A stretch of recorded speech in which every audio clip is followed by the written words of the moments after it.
David Caruso, Shelly Long, and David Duchovny all have one thing in common. They left their TV shows early. It's that awkward moment when the main star leaves, but the show must go on. In the case of Caruso, NYPD Blue went on for another 10 seasons. Shelly Long ditched Cheers 6 seasons before the end. And David Duchovny probably made the right decision by skipping 2 unwatchable seasons of The X-Files. It's not just big Hollywood stars that quit at the height of their success. Video game heroes have been known to take an early retirement as well. In fact, some of the most beloved game characters of all time have called it quits, forcing somebody else to take over.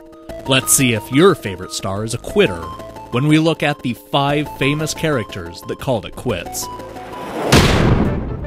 When you think about Super Mario, you probably don't think quitter. If anything, this is the guy who sticks with things until everybody is sick and tired of him. How else do you explain Mario Party 8, or Mario Kart 8, or Super Mario 64? But here's the shocking truth. Super Mario is as much a quitter as Richard Nixon ever was. By 1994, Mario had already starred in a bunch of iconic 8-bit platformers, as well as 16-bit remakes of those iconic 8-bit platformers. Mario had conquered the Game Boy, Super NES launch, and was just about to be used to sell the Virtual Boy and Nintendo 64 consoles.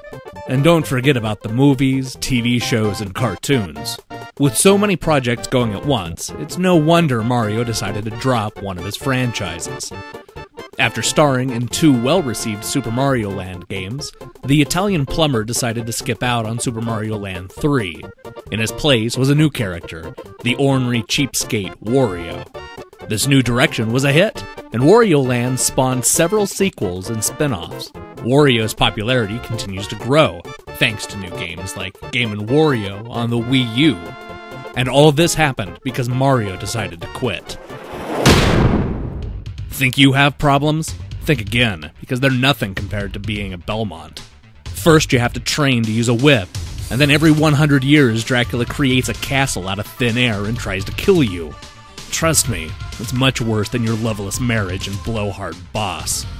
For years, Simon Belmont was the face of Castlevania.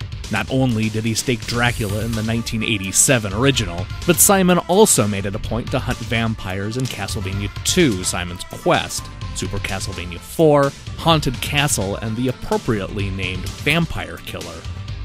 Simon was so popular that he ended up being one of the main stars of the Captain N television series. But after several bouts with Drac, Simon hung up the whip and officially retired from the Castlevania franchise. Trevor Belmont was the first to take over, then Richter and Alucard.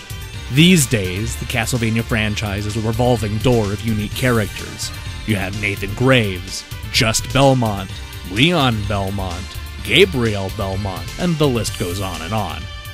At this point, it would be easier to talk about the characters who haven't starred in a Castlevania game, but with more than 24 titles in the last 2 decades, it doesn't look like Konami misses the old star of Castlevania. Named for the bird made famous by Samuel Taylor Coleridge, Albatross is best known as the athletically gifted hero of Rolling Thunder. In the first game, he's tasked with saving Leela Blitz from the secret organization known as Geldra. Thankfully, he saves the day, though it looked dicey when his gun started shooting the world's slowest bullets. In Rolling Thunder 2, Leela teams up with Albatross to finish the fight. In the process, the two fall madly in love and decide to run off to an undisclosed location. They don't even notify their employer, the World Crime Police Organization. They simply drop off the grid completely. Instead of leaving the Rolling Thunder story there, Namco decides to continue the series without the star. Subbing for Albatross is a brand new agent codenamed J. Not like the letter J. His codename is J, like Jay Leno or Jay Moore, like the OJs, but not like OJ. Much like the new Bourne movie, the action in Rolling Thunder 3 takes place at the exact same time as Rolling Thunder 2. That way, Namco could get away with making a sequel that had nothing to do with Albatross. Unfortunately, this was the last Rolling Thunder game. It ends with Agent J being blown up and us never hearing from Albatross again. How do you like those apples? Like Call of Duty players and casual misogyny, Ninjas and video games are a perfect combination. One of the earliest ninja stars was none other than Joe Musashi, the hero of Sega's Shinobi franchise. In the arcades, on 8-bit systems, and in a number of popular Genesis games, Joe Musashi was a big deal in the late 80s and early 90s. And while he may never have been as cute and cuddly as Wonder Boy or Alex Kidd, Sega had no problem using Joe's face to move consoles. Between 1987 and 1993, Joe found himself in 5 different games. You may remember him from the original Shinobi, the Revenge of Shinobi, the Game Gear Shinobi, the Silent Fury, and, of course, Return of the Ninja Master. But after Shinobi 3, Joe called it quits. Games like Shadow Dancer, Shinobi 3D, The Secret of Shinobi, and the Cyber Shinobi all featured Musashi descendants. And Shinobi Legion chronicles a completely unrelated hero named Sho. Even Sega's 2002 Shinobi reboot opted for somebody other than Joe Musashi.